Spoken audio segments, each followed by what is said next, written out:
এটা বস্তু চাওক পানী ওপৰলৈকে উঠি যায় আপোনাৰ মানে ইয়াৰ পৰা যদি 50 মিটাৰ মথাউৰিটো বনাওঁ এই 50 মিটাৰ পঢ়িলেও যেতিয়া টিউবটো পাবগৈ তেতিয়া গৰাখহনীয়া হৈ যাব নহয় মোক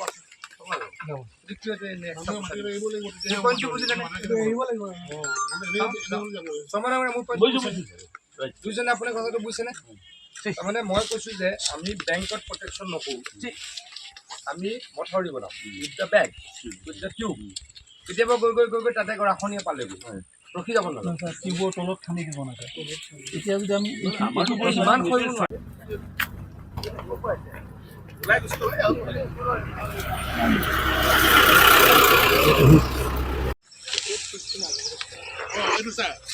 আমাৰ গৰাখহনীয়া এই যদি চিষ্টেমটো কৰা নহয় এইটো চাই এপ্ৰুভ কৰা আৰু 10 বছৰ একো নহয়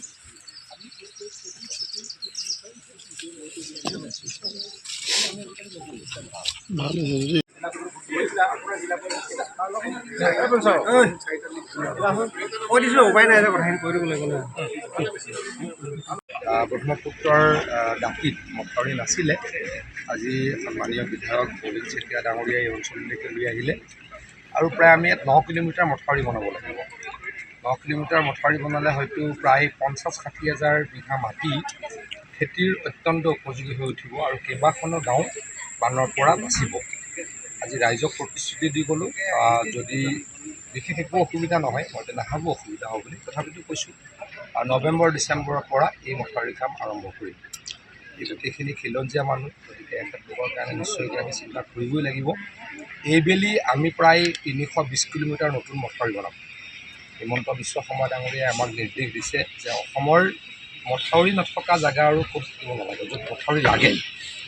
মথাউৰি লাগে তাত মথাউৰি নথকাকৈ আৰু ক'তো থাকিব নালাগে মানে আনএম্বেংকমেণ্ট পৰ্চন আৰু ক'তো থাকিব নালাগে আৰু যদি 320-350 কিলোমিটাৰ মথাউৰি বনাব পাৰোঁ মথাউৰি আৰু অসমত দৰকাৰ নাথাকিব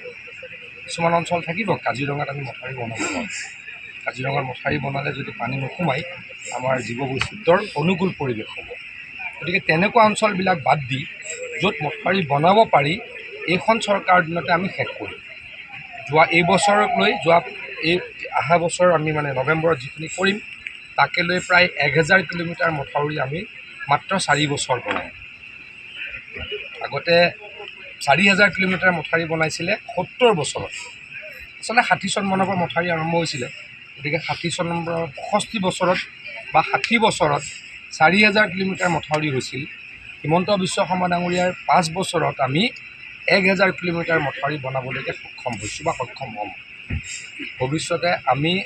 আশা ৰাখিছোঁ যদি অসমৰ ৰাইজে আকৌ আমাক আশীৰ্বাদ দিয়ে তেতিয়াহ'লে অসমৰ যি 4500 কিলোমিটাৰ পুৰণা মথাউৰি আছে প্ৰত্যেকটো মথাউৰিতে আমি জিঅ' মেগা টিউব দি উন্নত মানদণ্ডৰ আমি প্ৰটেকশ্যন কৰিম অসমত আৰু কেতিয়াও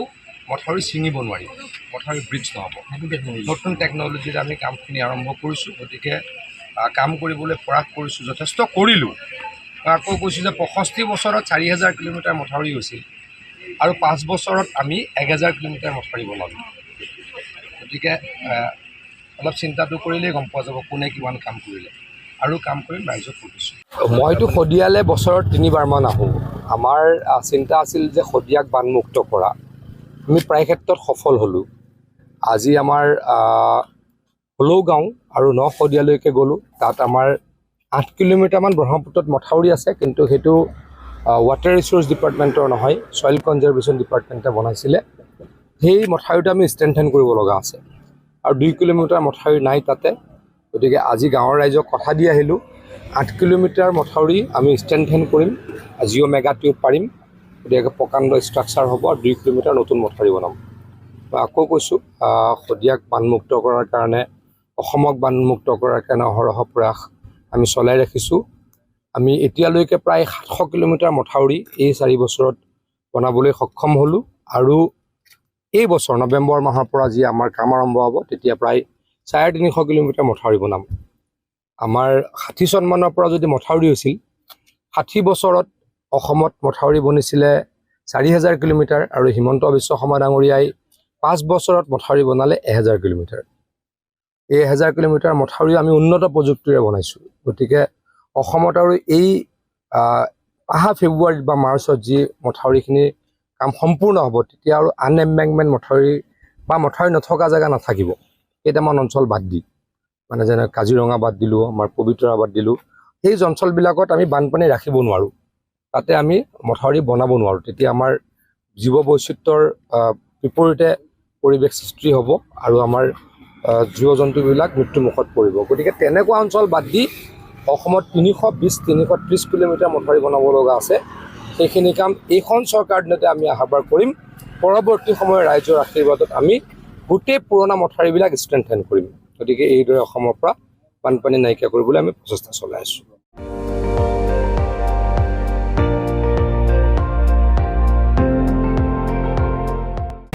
আপুনি চাই আছে ND24,